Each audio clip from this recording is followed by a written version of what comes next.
भगवान बुद्ध आणि त्यांचा धम्म ह्या ग्रंथाचे लेखक विश्वभूषण भारतरत्न परमपूज्य बोधिसत्व डॉक्टर बाबासाहेब आंबेडकर या ग्रंथाचे लेखक आहेत.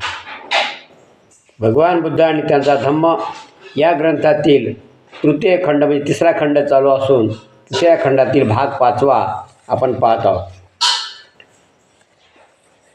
भाग 5व्यामधील चॅप्टर ध आहे.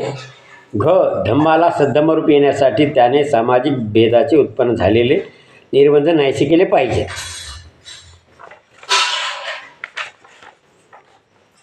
त्यातला राहिलेला भाग आपण घेणार आहोत. त्या अगोदर आपण समर्पण घेतोय. सुखो बुद्धानुमुपादो सुखा सधम्म देशना सुखा संघस्स सामगे समागण तपो सुखो. सुखद बुद्धाचा जन्म, सुखकर सद्धम्म उपदेश, सुखकर संघ एकता, सुख समूह तपस्या. धम्मपद बुद्धवगो 14:194.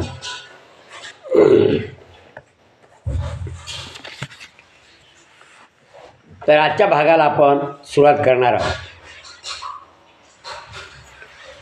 वशिष्ठ म्हणाला, भगवान ब्राह्मण म्हणतात की ब्राह्मण हाच समाजातील सर्वोच्च थरातील असून इतर सर्व वर्ण नीच थरातील आहेत. ब्राह्मण फक्त शुक्ल वर्ण आहेत, इतर वर्ण कृष्ण आहेत. फक्त ब्राह्मण हे शुद्ध वंशातील आहेत, अब्राह्मण शुद्ध वंशातील नाही. फक्त ब्राह्मणच ब्रह्म्याचे खरेखुरे औरस पुत्र आहेत. ते त्यांच्या मुखातून जन्मले आहेत. ते त्यांच्यापासून उत्पन्न झालेले, त्याने पैदा केलेले त्यांचे वारस पुत्र आहेत. आणि तू तर आपला अभिजात वर्गाचा त्याग करून त्या नीच वर्गाच्या शिरमुंड्या भिक्खूंच्या, त्या असंस्कृत श्रीमंताच्या, त्या कृष्णवर्णाच्या ब्रह्म्याच्या पायापासून जन्मलेल्या लोकांच्या वंशजात सामील झाला आहेस. हे चांगले नाही. हे काही उचित नव्हे. आपला अभिजात धर्मवर्ग सोडून त्या नीच शिरमुंड्या कृष्णवर्णीय गावढळ आणि आमच्या पूर्वजांच्या पायापासून निर्माण झालेल्या लोकात सामील झाला आहेस, असा तो वशिष्ठ म्हणाला. मग भगवान बुद्ध काय त्याला उत्तर देतात? भगवान या शब्दाने ते ब्राह्मण मला दोष देतात, शेलक्या बेछूट शिव्या मला घालतात. यावर बुद्ध म्हणाला, वशिष्ठा, खरोखर ब्राह्मण जेव्हा असे बोलतात तेव्हा ते आपली प्राचीन परंपरा विसरलेले दिसतात. इतर वर्गातील स्त्रियाप्रमाणे ब्राह्मणींनीही गर्भात राहतात, प्रसवतात, आपल्या अर्भकाचे संगोपन करतात.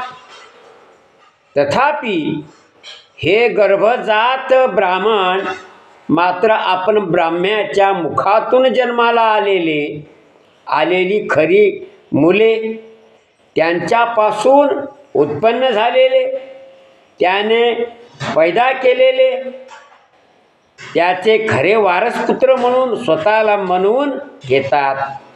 यामुळे ते ब्राह्मणाची नालस्ती मात्र करतात.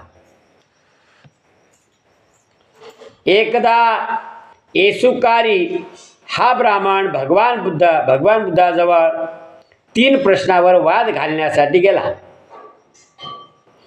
त्याने पहिला प्रश्न जो मांडला तो म्हणजे कर्माची शाश्वत विभागणी. ह्या पद्धतीच्या समर्थनार्थ तो म्हणाला, मी तुला एक प्रश्न विचारण्यासाठी आलो आहे. आणि ब्राह्मण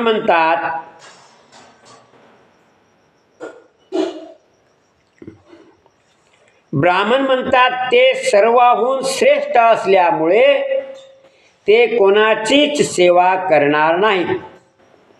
इतर सर्व वर्ण सेवा करण्यासाठी जन्मास आले आहेत. हे गौतमा, सेवा ही 4 वर्णात विभागली आहे. ब्राह्मणांची सेवा, क्षत्रियांची सेवा, वैश्याची सेवा आणि शूद्रांची सेवा. शूद्रांची सेवा दुसरा शूद्रच करणार, दुसरं कोण करणार? भगवान बुद्धाने त्याच्या प्रश्नाला एक प्रश्न विचारून उत्तर दिले. ब्राह्मणांनी केलेली ही सेवेची चतुर्विधी विभागणी म्हणजे 4 वर्णात विभागलेली ही चतुर्विधी विभागणी सर्व जगात मान्य आहे का? माझ्या संबंधी विचारशील तर मी सर्व सेवा धंदा करायची किंवा न करायची यापैकी कशाचाच आग्रह धरीत नाही. सेवेचा परिणाम आपणाला वाईट बनविण्यात होत असेल आणि चांगले बनविण्यात होत नसेल तर ती सेवा करू नये. परंतु जर त्या सेवेने मनुष्य चांगला होत असेल, वाईट होत नसेल तर ती सेवा करावी.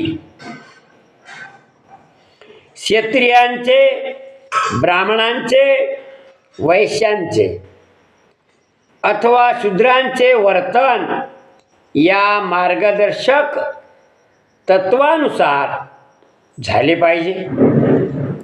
ज्या सेवेने व्यक्तीला वाईटपणा येतो ती सेवा तिने नाकारली पाहिजे. जिच्या योगे तो व्यक्ती अधिक चांगला होतो तेवढीच सेवा तिने केली पाहिजे. येशूकाराने दुसरा प्रश्न विचारला, माणसाचा सामाजिक दर्जा ठरविताना त्याचा वंश आणि कुळ यावरून का ठरवू नये, असा त्या येशूकारी ब्राह्मणाने बुद्धाला प्रश्न केला.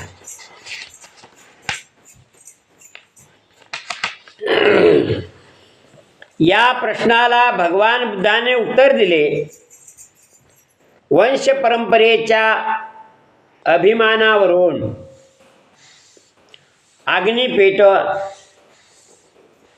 अभिमानावरून माणूस ज्या घरात जन्माला येतो त्याचा नामनिर्देश केला जातो. ज्या पदार्थापासून अग्नी पेटवला जातो त्या पदार्थावरून तो ओंडक्याचा अग्नी आहे की ढलप्याचा अग्नी आहे की काट्याकुट्याचा अग्नी आहे की शेणीचा अग्नी आहे म्हणजे गौऱ्यांचा, हे ठरविले जाते. त्याप्रमाणेच धम्माचा उदात्त सिद्धांत हा प्रत्येक माणसाच्या खऱ्या संपदेचे उगमस्थान आहे. जन्मावरून माणूस कोणत्या वर्गात जन्मास आला याचा फक्त नामनिर्देश होतो. कुळावरून माणसाचा चांगुलपणा किंवा वाईटपणा ठरत नाही. तीच गोष्ट स्वरूप व संपत्तीची आहे. कारण तुला असे आढळून येईल की थोर कुळात जन्माला आलेला मनुष्य हाही कधी कधी खुनी, चोरी, व्यभिचारी, खोटे बोलणारा, निंदक, शिवीगाळ करणारा, बडबड करणारा, लोभी, दीर्घदोषी अथवा चुकीची मते असलेला आढळेल. म्हणून मी म्हणतो की जन्म थोर कुळात झाला म्हणून मनुष्य सत्पुरुष होत नाही. त्याप्रमाणेच थोर कुळात जन्माला आलेला पुरुष हा दुर्गुणापासून अलिप्त असलेलाही आढळेल. म्हणून मी म्हणतो कुळामुळे मनुष्य वाईट होतो असे नाही. येशुकारीने तिसरा प्रश्न विचारला तो वर्णप्राप्ती कर्मानुसार उपजीविकाचा. येशुकारी तथागतांना म्हणाला, ब्राह्मण उपजीविकेच्या साधनांचा 4 प्रकार मानतात. दानापासून ब्राह्मणाची उपजीविका, क्षत्रियांची धनुष्यबाणापासून कृषी आणि पशुपालनापासून वैश्याची, आणि एखाद्या धान्याची कावड वाहून नेण्याने शूद्राची. जर या 4 पैकी कोणाही एकाने आपला व्यवसाय सोडून दुसऱ्याच्या व्यवसायात स्वीकारला तर त्याने जे करू नये ते केल्यासारखे होते. असे करणे म्हणजे रक्षकाने परक्याच्या धनाचा अपहार करण्यासारखे आहे. यावर श्रमण गौतमाचे मत काय आहे, असा त्याने हा प्रश्न बुद्धाकडे मांडला. ब्राह्मणांचे हे वर्गीकरण सर्व जगास मान्य आहे काय? बुद्धाने त्याला प्रश्न केला. हे ब्राह्मणाचं जे वर्गीकरण केलेलं आहे ते सर्व जगास मान्य आहे का? बुद्धाने त्याला विचारले. येशुकारीने उत्तर दिले, नाही. मग वसिष्ठाला भगवान बुद्धाने सांगितले, उच्च कुळात जन्म येण्यापेक्षा जीवनात उच्च आदर्श असणे हे महत्त्वाचे आहे. जाती, विषमता, उच्चता, कनिष्ठता हे भेदभाव असूच शकत नाही. सर्व सारखेच आहे असा भगवान बुद्धाचा उपदेश होता. जसे दुसरे तसाच मी, जसे आम्ही तसे दुसरे, या विचाराने दुसऱ्याशी समरस व्हा, हा भगवान बुद्धाचा उपदेश होता. आता दुसऱ्या भागातला यातला दुसरा भाग आहे 2 चॅप्टर. धम्माला सद्धम्म रूप यावयाला त्याने माणसाचे मोठेपण त्याच्या जन्मावरून नव्हे तर कार्यावरून ठरवावे अशी शिकवण दिली पाहिजे. ब्राह्मण प्रणीत चातुर्वर्ण्याचा सिद्धांत जन्मावर आधारलेला होता.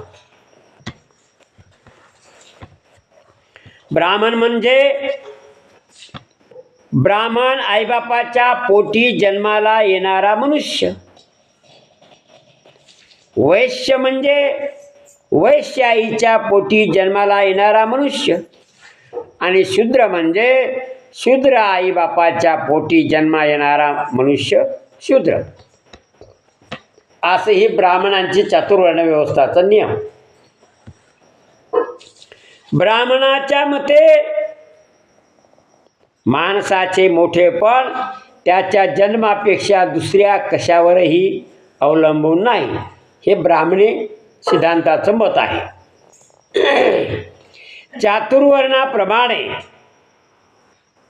चातुर्वर्ण्याप्रमाणे हा सिद्धांतही भगवान बुद्धाला घृणास्पद वाटत असे, म्हणजे चुकीचा वाटत असे. त्यांचा सिद्धांत ब्राह्मणी सिद्धांताच्या अगदी विरुद्ध होता. बुद्धाच्या मते त्यांच्या सिद्धांताप्रमाणे माणसाचे मोठेपण त्याच्या जन्मावर अवलंबून नसून त्याच्या अंगच्या योग्यतेवर अवलंबून आहे, हे भगवान बुद्धाचा सिद्धांत. ज्या प्रसंगी भगवान बुद्धाने आपला हा सिद्धांत मांडला तो प्रसंग विशेष महत्त्वाचा आहे. तो प्रसंग सांगतात. एकदा भगवान बुद्ध अनाथ पिंडकाच्या जेतवान आरामात राहत होते. एके दिवशी दुपारी येण्यापूर्वी हातात भिक्षापात्र घेऊन त्यांनी श्रावस्ती नगरात भिक्षासाठी प्रवेश केला. त्यावेळी होमाग्नी प्रज्वलित करून यज्ञाची तयारी चालली होती. भिक्षाटन करत करत भगवान बुद्ध अग्निक नावाच्या ब्राह्मणाच्या दारी आले. त्याच्या घरात होमाग्नी पेटलेला होता. आहुतीची तयारी चालू होती. भगवंतांना आपल्या दाराशी येताना पाहून आग्निक ब्राह्मण रागाने म्हणाला, हे केस कुंचिता, म्हणजे हे टकल्या, म्हणजे असा शब्द म्हणायचा त्याला होता. हे केस कुंचिता, थांब, तेथेच थांब. हे करंट्या भिक्खू, तेथेच थांब. हे दीन वृषला, म्हणजे हे गरीब बैला, वृषल म्हणजे बैल. हे दीन वृषला, बहिष्कृत माणसा, तेथेच थांब. असा तो वाईट शब्दात तथागताला म्हणाला. ब्राह्मणाचे हे शब्द ऐकून भगवान बुद्ध म्हणाले, हे ब्राह्मणा, वृषल, बहिष्कृत कोणाला म्हणायचे? मी सांगतो. भगवान बुद्ध म्हणतात, माणूस कोणत्या कारणाने बहिष्कृत ठरतो हे तुला माहीत आहे काय? असा भगवान बुद्धाने त्या ब्राह्मणाला प्रश्न केला. तो म्हणाला, नाही गौतमा, कोणाला वृषल म्हणजे बहिष्कृत म्हणावे आणि कोणत्या कारणाने मनुष्य वृषल म्हणजे बहिष्कृत ठरतो हे मला काही माहीत नाही. भगवान त्याला म्हणाले, वृषल बहिष्कृत कोणाला म्हणायचे याचे ज्ञान तुला झाल्यास काही वावगे होणार नाही. यावर अग्निक ब्राह्मण म्हणाला, त्याचे ज्ञान मला व्हावे याचा जर आग्रह तू धरत आहेस तर सांग, तुला काय सांगायचे आहे ते. मग ब्राह्मणाची संमती मिळताच भगवान बुद्ध म्हणाले, जो मनुष्य स्वभावाने रागीट, दीर्घद्वेषी, दुर्गुणी आणि निंदाप्रिय, मिथ्यदृष्टी आणि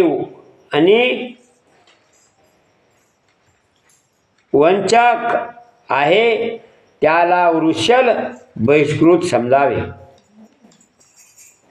जो सजीव प्राण्यांना, पशूंना आणि पक्ष्यांना उपद्रव करतो, ज्याच्या ठिकाणी सजीव प्राण्यासंबंधी अनुकंपा नाही म्हणजे करुणा नाही, तो वृषल बहिष्कृत समजावा.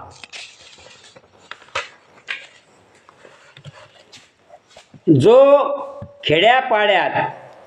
खेड्यापाड्यांना वेढा घालून त्याचा नाश करतो आणि जो अत्याचारी म्हणून प्रसिद्ध आहे तो वृषल बहिष्कृत समजावा.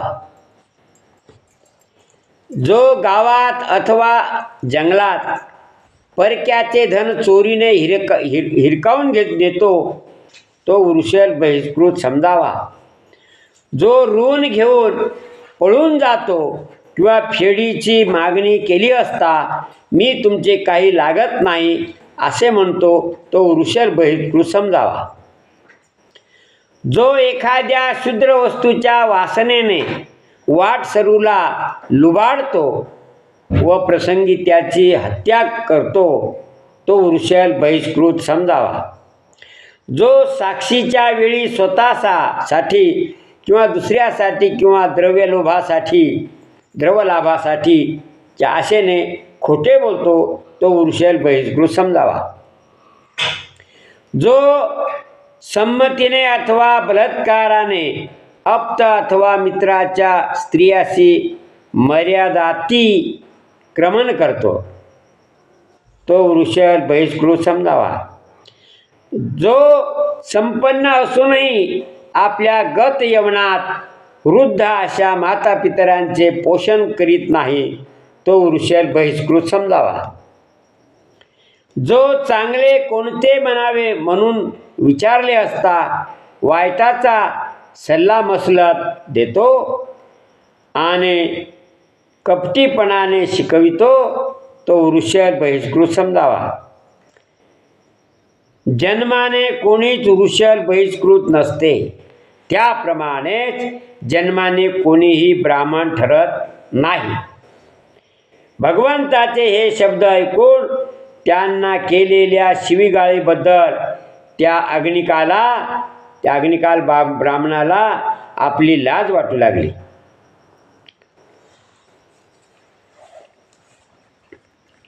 अशा प्रकारे हा भाग इथे थांबलेला आहे. आपण उद्या राहिलेला भाग उद्या घेऊ.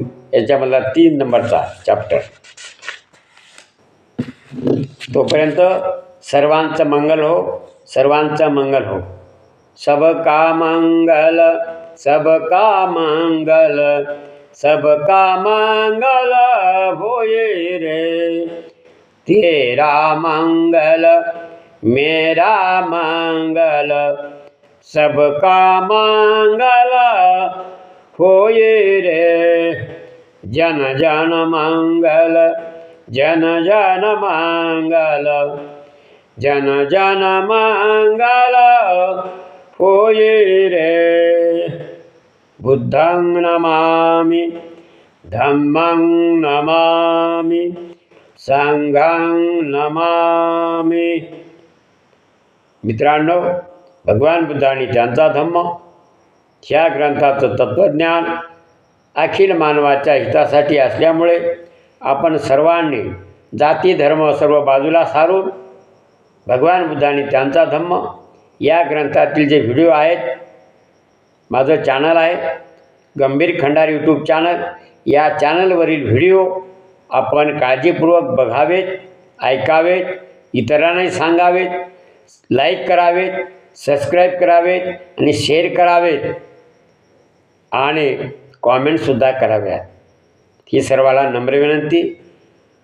हा भाग इथे थांबूया आणि उद्या परत आपण दुसऱ्या व्हिडिओसाठी भेटूया. तोपर्यंत जय भीम, नमो बुद्धाय, जय संविधान. पुन्हा भेटूया उद्याच्या व्हिडिओमध्ये.